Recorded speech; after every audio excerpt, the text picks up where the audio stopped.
خوای تعالی ئەفەرمێ والشعراء يتبعهم الغاوون والشعراء يتبعهم الغاوون ألم تر أنهم في كل واد يهيمون ويقولون ما لا يفعلون إلا الذين آمنوا وعملوا الصالحات وذكروا الله كثيرا وانتصروا من بعد ما ظلموا وسيعلم الذين ظلموا أي منقلب ينقلبون. خوای تعالی ئەفەرمێ ڕاگەیاندن کارەکان زمان درێژەکانی سەر کەناڵ ئاسمانیەکان شاعیر و بەناو ڕۆشنبیران ئەوانە يتبعهم الغاوون ئەوانە هەرچی نەفام و گومڕابوو هەیە شوێنی ئەوانەکەوێ. کێ شوێنیانەکەوێ؟ غاوون. غاوون یعنی ئەوانەی سەریان لێ تێکچووە، ئەوانەی لە ڕێگا لایان داوە بەوانە ئەخەڵەتێن، ئەوانە کە لە ڕێگا لایان داوە بە کەسانێک ئەخەڵەتێن ئەمە سیفاتەکانیانە. والشعراء يتبعهم الغاوون ألم تر أنهم في كل واد يهيمون. ئەگەنە ئەم دۆڵە بەگوێرەی ئەوە قساکەن، ئەگەنە ئەیرە بەگوێرەی ئەوە، ئەڕاتە ئەم کەناڵە کە سەر بە فڵان حزبە لەوێ بەو شێوە قساکە کە گوێر دڵی ئەو ڕازیکە، ڕاتە ئەیرە بۆ شێوەیەکی، ڕاتە ئەوێ بە شێوەیەکی تر. یعنی لە هەر شوێنێکە بە گوێرەی ئەوەی کە مەسلحەتەکەی خۆی پارێزراو بێ لەوێ ئەو قسانە ئەکا. ئەلەم تەرە أنهم في كل وادي يهيمون ويقولون ما لا يفعلون. زۆربەی جار قسەیەکەکەن خۆیان جێبەجێ ناکەن، زۆربەی جار قسەیەکەکەن خۆیان جێبەجێ ناکەن ئیلا ئەو ڕاگەیاندن کارانە نەبێ، ئیلا ئەو شاعیر و ڕۆشنبیرانە نەبێ کە ئەمە صیفاتەکانیانە، ئیلا الذین ئامنوا کە ئیمان و باوەڕێکی ڕاستەقینەیان بەخوای خۆیان هەیە، بە عەقیدە و بیر و باوەڕی خۆیان هەیە. إلا الذين آمنوا وعملوا الصالحات وهر قسەیەکەیکەن ئەیکەن بەکردەوەی چاک، چاکەکارن، خۆیان پێش هەموو کەسێ چاکەکارن، خۆیان پێش هەموو کەسێ چاکەکارن. کابرا ناڕوا لە گەندەڵیەکە ئیشکا خۆی بە دەفتەر وەرەگرێ و لەم لا باسی گەندەڵی بۆ خەڵکەکە،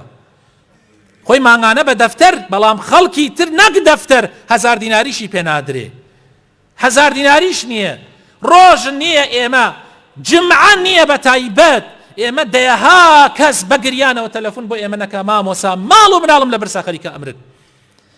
چۆن شەرمەزار نابن ئەوانە لەسەر تەلەڤیزۆن دەرئەچن مانگانە بە نزیک دەفتەری ئەخەنە گیرفانیان لەم حزبەکە و لەو حزبەکە و لەو کەناڵە و لەو کەناڵە. چۆن شەرم ناکەن باسی ئیسلاح و چاکسازی ئەکەن؟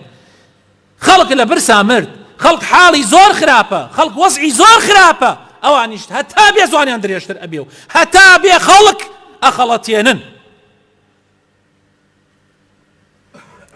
إلا الذين آمنوا إلا أواننا بك إيمان دار وعملي صالحا وذكروا الله كثيرا. زور جار خوايان لبيرة، زور جار يادي خواكن خوانها لبير، بويا هيج قسيك ناكن تا وكو نزان خوالي رازي أبي، بويا هيج كرداريك ناكن تا نزان خوالي رازي أبي. وانتصروا من بعد ما ظلموا كات يستمعان لأكريه أوان سرخري استملك راوان، أوان الرون أبنى بال بشتي استملك راوان، نابنى بال بشتي ظالمان واستمكاران.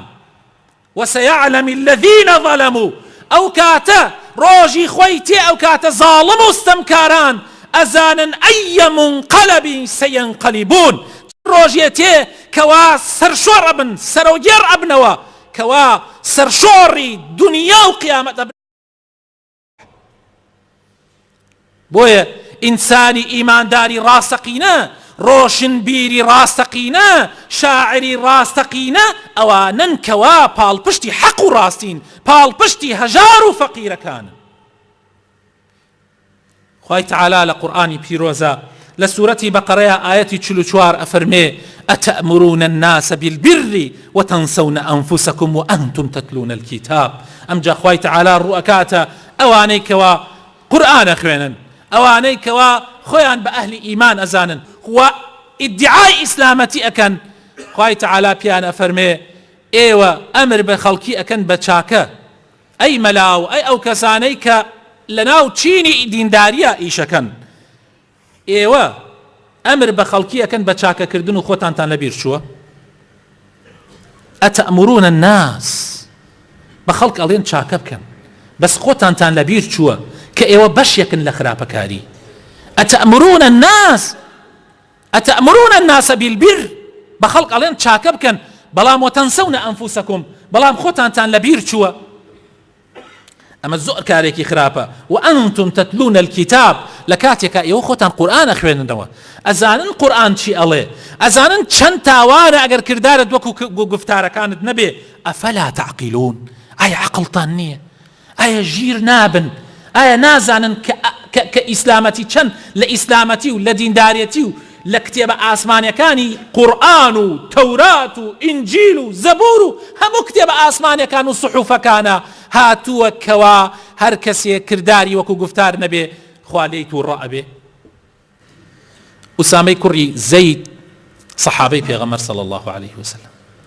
ئەفەرمێ گوێم لە پێغەمبەری خوا بوو صلی الله عليه وسلم گوێ بگرن ئازیزەکانم مسلمانە بەڕێزەکان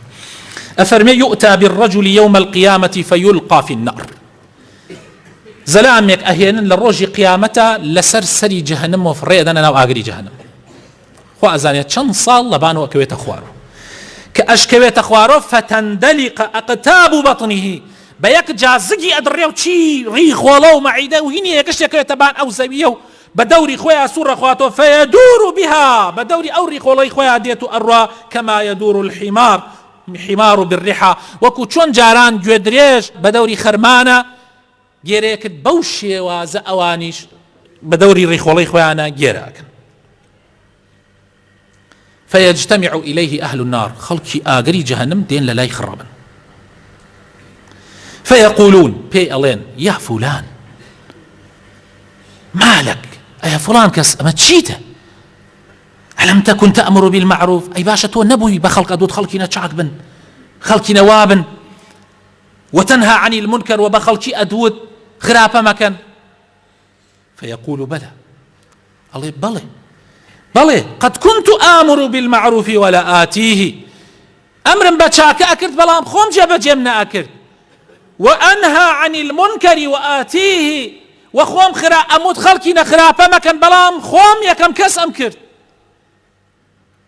أم حديثيك عرزتانا كم أما بخاري أي جريتو للجمارة 8098 وإمام مسلمش لجمارة 2989